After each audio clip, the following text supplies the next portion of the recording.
Magpapanggap tayo bilang isang mystery guest. Mixan natin yung bibimbap. Tikman natin ang buo.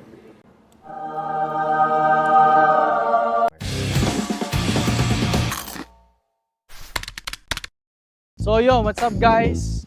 Pupuntahan natin ngayon yung isa sa mga K-Street franchise natin na hindi pa natin nabibisit. Magpapanggap tayo bilang isang mystery guest. So titingnan natin kung consistent ba ang quality ng kanilang food. Tignan din natin yung service nila, kung okay ba yung service nila. And of course, titingnan natin kung okay ba ang kanilang K-Street vibe. Kalimutan ko yung mention, gagamit pala tayo ng hidden camera. So guys, so meron tayong Meta Ray-Ban. So magagamit natin yung regalo sa akin ng misis ko.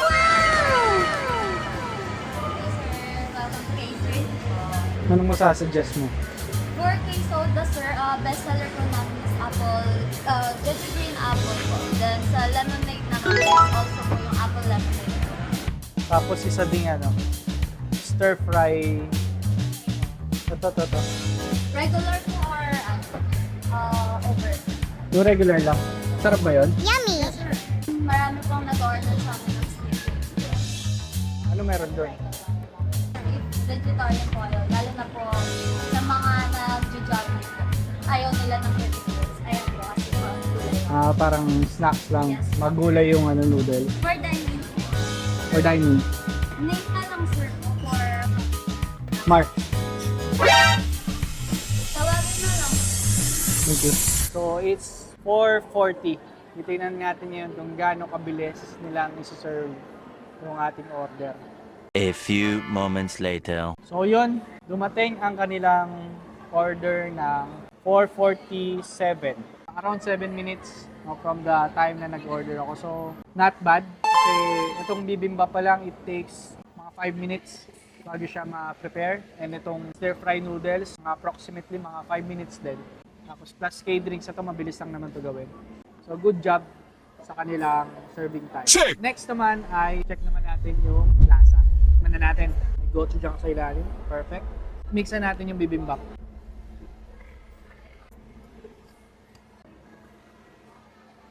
Tikman na natin ang buo. Okay? Ano pa? Sarap! Ang biro! Sarap! Sabi nga sa inyo, walang bias, just honest review. Taste.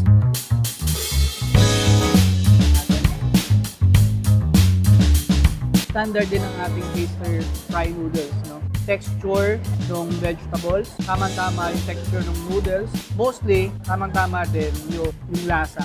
Ito kasi talaga yung favorite ko. So yun, ang ginagawa natin ngayon basically is quality control. Pag walang quality control, hindi natin ma-ensure yung consistency ng quality ng iyong produkto. Dito sa K-Street, our mission is to give our customers the great customer experience and great food quality. So kung mapapansin nyo talagang kami as the franchisor, we are very strict in terms of the quality of the service and the food. So kung mapapansin nyo naman kanina, yung ating cashier is very approachable and very important na meron din siyang product knowledge, alam niya kung ano yung binibenta niya. So it's a good thing, no? Para sa mga aspiring franchisees, ito ang tip ko sa inyo. So don't ever napabayaan nyo yung quality ng service at food na binibigay natin sa guest. So ito ngayon, tignan natin kung ano magiging reaction nila once na magpakilala na tayo. No? Hi, Miss Kat! Nakilala niyo po ba ako? Naya! Nakilala pala ako! Yan, conduct ako ng audit kung okay ba yung quality ng food, okay ba yung service, and okay ba yung speed of serving time ng food. So, tatanggalin ko na yung shades ko.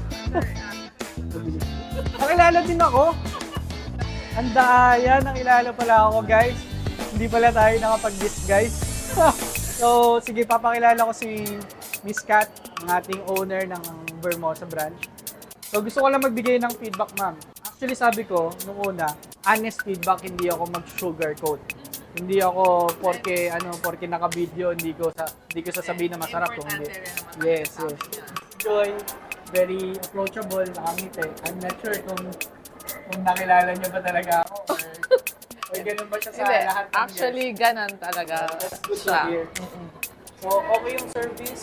Product knowledge, wala akong masabi kay Joy kasi alam niya kung anong inclusions ng ating mga produkto. Serving time. Very good kayo kasi na-meet nyo ang ating service. Meron din kayong forecasting kung ano yung mga fasting moving product mo. Opo. Ginagawa nyo, binaback up nyo na siya in advance sa kitchen. Yun, pagka talagang naano namin na, maraming tao, especially weekends, at saka yung mga time na, okay, pag dinner time, eto, marami ditong tao. Doon, talagang hinanda namin, nagpe-prepare kami ahead. Prep namin, dapat naka-ready lahat siya para pagka in-order kami.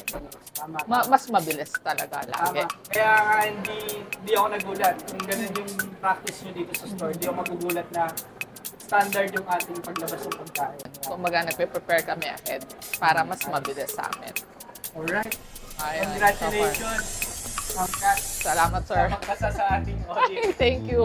Kamusta naman? Yung Okay lang, sir. Nakangiti pa rin, presentable pa rin po yung pag-approach sa kanila. nice. For me po, lahat kasi ginagawa po namin yung standard po talaga eh. Hindi po kami nagsasubstandard. As in, yung quality po talaga gusto namin mailabas. As in, from the kitchen to delivering the food po sa mga guests, kailangan po talaga quality po talaga. Mini-maintain namin. Ayun. Ito nga, ito yung K-Street Vermosa branch natin.